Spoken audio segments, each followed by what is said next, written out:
are talking Watchers from 1988. This one is directed by John Hess, and there's actually an adaptation from a novel by Dean R. Koontz. Now, I had never actually seen this movie before. I had seen its sequel, Watchers 2, that starred Mark Singh, and I think I may have seen Watchers 3, and there's also a fourth movie which I haven't seen either.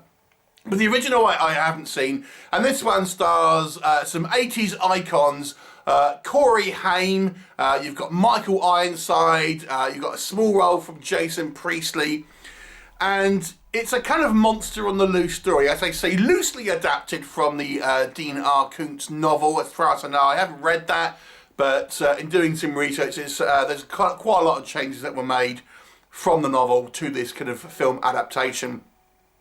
Essentially, it focuses on a genetics laboratory which has been doing experiments on various different animals, and there is an explosion which causes the facility to be destroyed, but there are two escapees, one being a golden retriever who has been experimented upon to become super intelligent, and the second one being a monstrous creature being developed as a kind of biological weapon, but for some reason it has a pathological hatred for this kind of golden retriever. Inevitably, this dog ends up in the hands of Corey Haim's character, who kind of takes it home, and of course it's followed by this creature who essentially wants to kill this dog and anything else that comes in its path. All the time they're being pursued by Michael Ironside's shady kind of government agent. Now, what'll happen, you'll have to watch the movie and find out. So let's talk about what I think works in this movie. Okay, so it's a fairly fun kind of monster on the loose movie with quite a high body count, I have to say. And obviously, being a 1988 movie, these are all kind of practical effects. They're not the most brilliant effects ever, but there are some kind of quite fun kind of creature effects.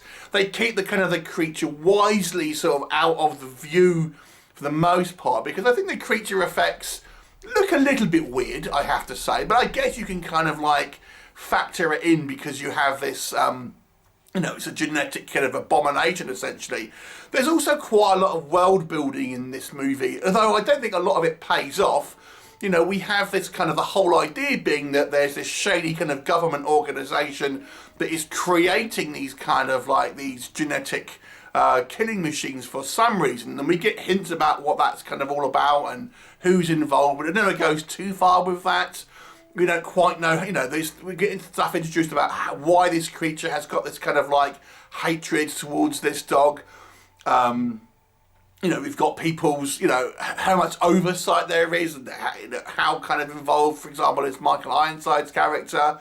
What was the point of this kind of dog? So there's lots of kind of like things that this movie kind of like hints at, but never fully develops. But it gives it an idea that, you're only seeing part of this story, which I think makes it interesting. It's kind of like that lived-in world, if that makes sense, where you get a gist of, you're only seeing part of the puzzle, but it makes sense for the story that it's kind of telling. But I could have quite liked it, I have to say. Now, maybe it expands upon these things in the novel, but we don't know really the circumstances of the explosion, for example, but, again, it kind of gives you enough where you have a coherent story, at least, for the kind of the elements that are important to these characters, that being primarily Corey Haim's character and his mother, and obviously the dog itself.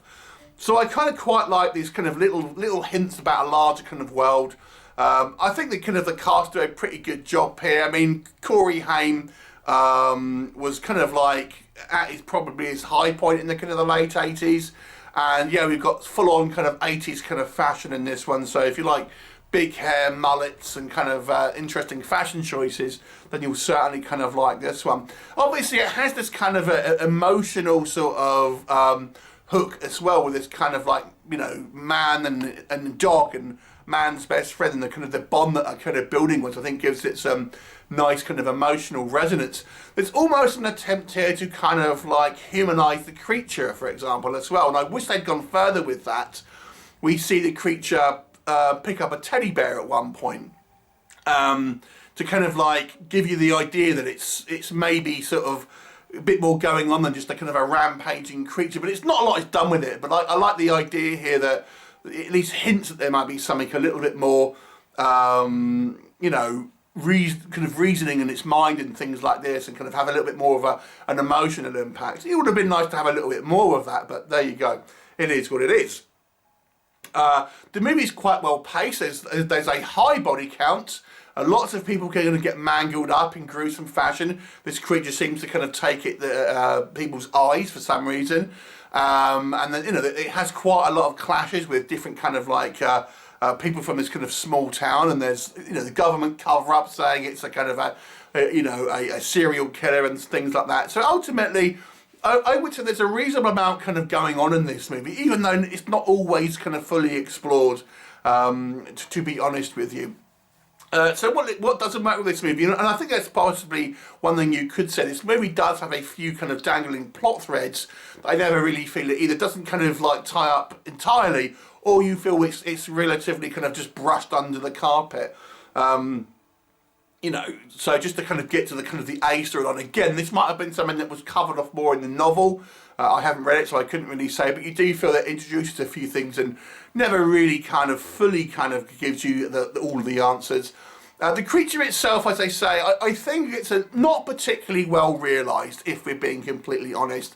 The creature seems to be able to teleport, because it's able to kind of get ahead on people for a variety of times in the movie when it's clearly in a different place, in a different location, and it somehow manages to kind of be in multiple places almost instantly.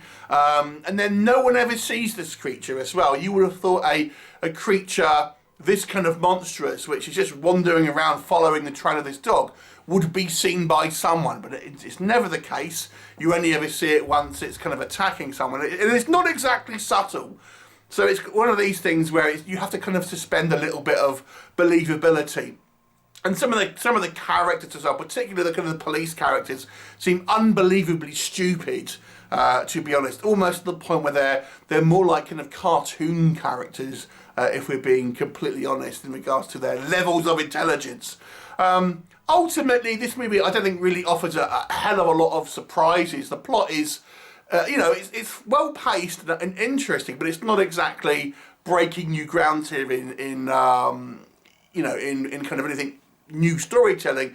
Things happen exactly pretty much like you think they are going to happen. You know, there's character turns here and betrayals that you can see coming a mile off, and inevitably the final kind of confrontation. Again, it's relatively kind of obvious. For me, it's a serviceable kind of horror film. I don't think it's by any means a classic. It seems to be, you know, a perfectly fine and enjoyable movie, but it's not maybe one I think would really kind of seal the deal with anyone's, you know, top 10 favourite horror movies. I could be wrong. But, you know, for me, it was really, it's an interesting one-time watch, but it's ultimately somewhat kind of forgettable after that, if I'm completely honest with you. But I would say it's a, you know, relatively well-made film. I would give it a 6 out of 10. I actually think it's still an enjoyable film, even though I don't think it really represents much new material, shall we say. Have you seen Watchers? Have you seen any of its sequels? I've only ever seen, as I say, I think definitely the second one, maybe the third one. And this movie is a 6 out of 10 for me. Have you seen it? Please do let me know, and I'll look forward to seeing you next time. Bye for now.